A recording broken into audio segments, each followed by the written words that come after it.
Jesko. Hello everyone, I'm Scott, here are the bricks. Let's go with review. Today we have LEGO Speed Champions set number 76900, the Koenigsegg Jesko, which is named after the father of the CEO of Koenigsegg.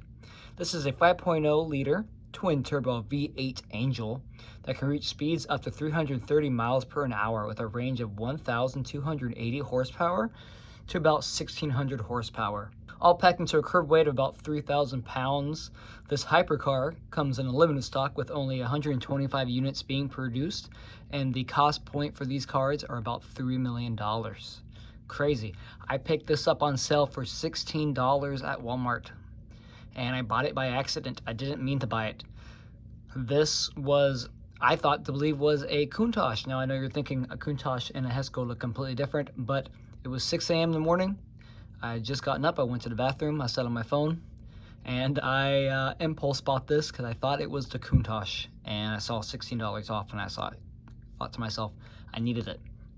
Just because I know these Countaches are selling out like hotcakes, and they're going up for about $30 now for people just upselling them because of their, rarity at this moment.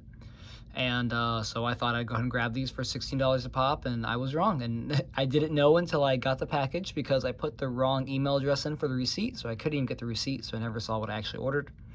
And then when I opened it, to my surprise, I had ordered 2 of these. One was damaged, so I went ahead and opened it up, and I'm going to keep this other one sealed. But today, we're just going to go ahead and get to building at it. 280 pieces for $20. Pretty good piece to price ratio right there. I think that Speed Champions does that very well, but knowing Speed Champions, a lot of that piece count comes in these smaller pieces that you get. Just judging by the look of the box, I like the way they did the splitter right here so far. I do like the rims they added, and I like the Swede colors coming in. I do think to see that a lot more often. Looks like a very generic, normal windshield piece like they do, and from this angle, it looks pretty good. From the top angle, you get a look at those wheels again, and you get to see the, more aerial view of the vehicle. And it looks semi, on the back here, semi like the Jesko. It's, it's gonna be kind of bad because you get a car like that that's very aerodynamic, and LEGO has its limitations. So you're going to take this with a grain of salt when you build it, and I feel like that's what's going to happen, as I'm not going to get 100% satisfaction with it. But for $20, you can't really go wrong, and for this car being $3 million, is probably the closest a lot of us are going to get to it, unless we go to a, car show or something to see it run. But for a car that can reach up the speeds of 330 miles per hour, I'm, very impressed by this. And not much else to say about the box, just LEGO as normal. No branding here, which is really different, because usually, you get a logo for Lamborghini or Ferrari on those, but I guess Jesko isn't. Oh, sorry, Koenigsegg is not that big. I apologize for butchering the language of the Swedes. I had to sit there and watch a lot of videos trying to figure out if it's Jesko or Jesko. But, all right, let's get building. Well, let's go ahead and start with the review. First off, we have a minifigure.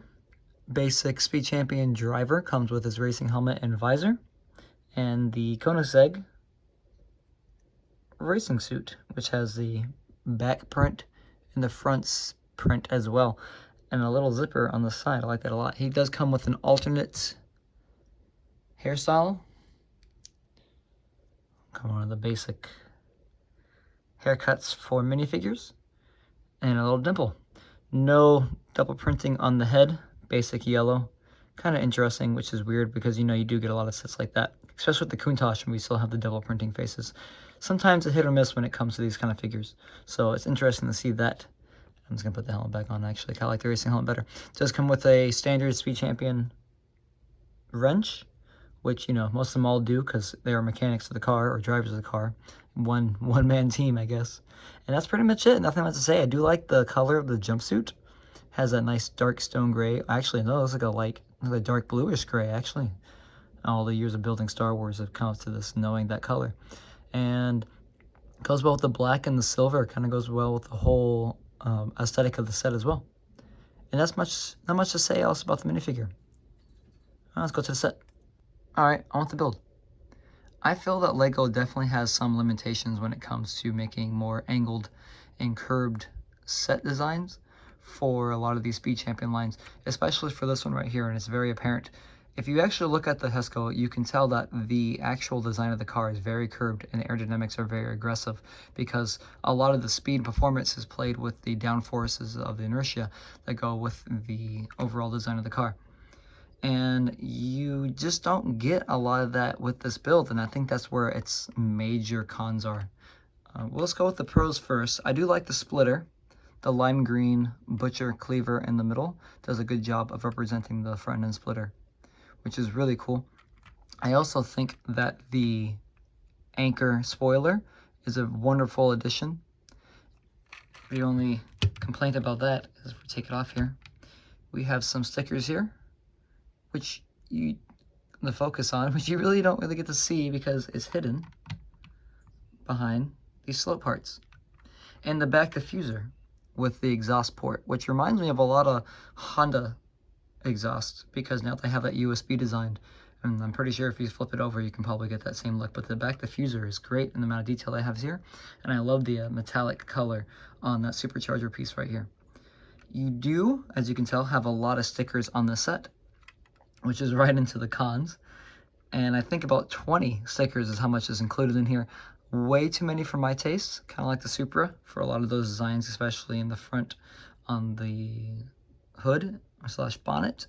And in here you don't have so much on that side, but there are a lot of stickers on the side here, especially on the spoilers on the top. It is a mid-engine car, which is very interesting. There's an Easter egg within here.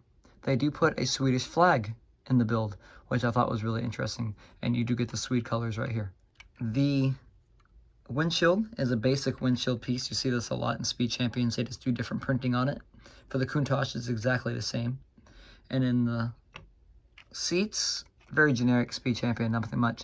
You have your shifter here and your steering wheel. Now, I do believe this has a light speed transmission, and it has one of the fastest revving and gear changes in production cars, which they usually do by paddle shifters now, because sometimes I believe that these cars just go so fast that you can't manually change gears as fast as the car needs it to be. So a lot of these have computers now in their systems, and they do a lot of dual shifting. Sorry, not dual shifting. I'm thinking of a dual clutch. They use a lot of paddle shifters on the side. You aren't going to get that detail, honestly, in this car, so you will always get your shifter here, which they do have a gear shifter in as well. Nothing much about the actual seating arrangement, though, kind of basic along with that print. The wheels, by chance, are actually pretty cool. You do have two sets of rims. You have the more show model. Now, they have a ceramic ceramic brakes in the wheels, and these are usually used for the showroom models because they can show off the brake systems they have on here, and then these are more the actual Jesko designed, I believe. I see these more on a lot of model sets, so when I chose it, I chose these ones instead because that looks more realistic to the car. And you could also swap that out with these. This right here, by the way, the Jesko badge, is not a sticker. Just like with the Ferrari, you get a Jesko 1x1 stud, which is really cool. And I think those were very interesting parts. I'm starting to think that the more they make them, I can probably make a little tower out of those, of all the car brands. I don't like that you do not have the translucent red for these slope parts. For the tail lights, you do have a solid red, which I think is kind of lame. Don't like that at all. Doors, you have more no printed pieces, stickers actually, and then you have studs in the back, on the bottom, with more of the Swede colors in the back of the diffuser. Not much to say there about that. Overall, like I said, I don't think it truly captures the unique design of the Jesko, especially the front design. I do think it's a little snub nose. It could be longer. I think the split guard makes up a lot of the length, but they could have definitely made this an extended version of the hood. Does it do justice to design? No. I think the Jesko is very beautiful, and I think the limitations of Legos happens here very much, and you can tell. But it's not bad. I can tell why it's probably not a big favorited set in the Speed Champion line, why it's on sale. Because Koenigsegg is, they are not a large car producer. They're not Ferrari, they're not Lamborghini, but they deserve their spot in the lineup because this is a beast of a car on the track, and it's road legal as well. So to have this in Speed Champion form is cool.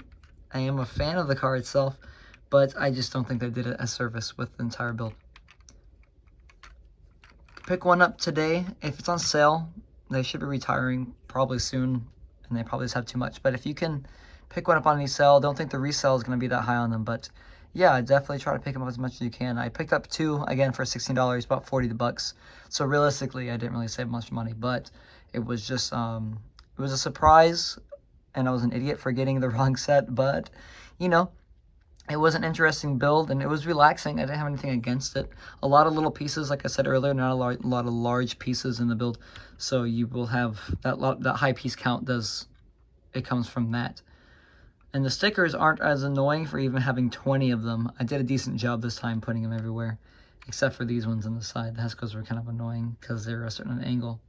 And I think, honestly, the most important part and the most interesting parts of the build were the spoiler and the front splitter, which look wonderful.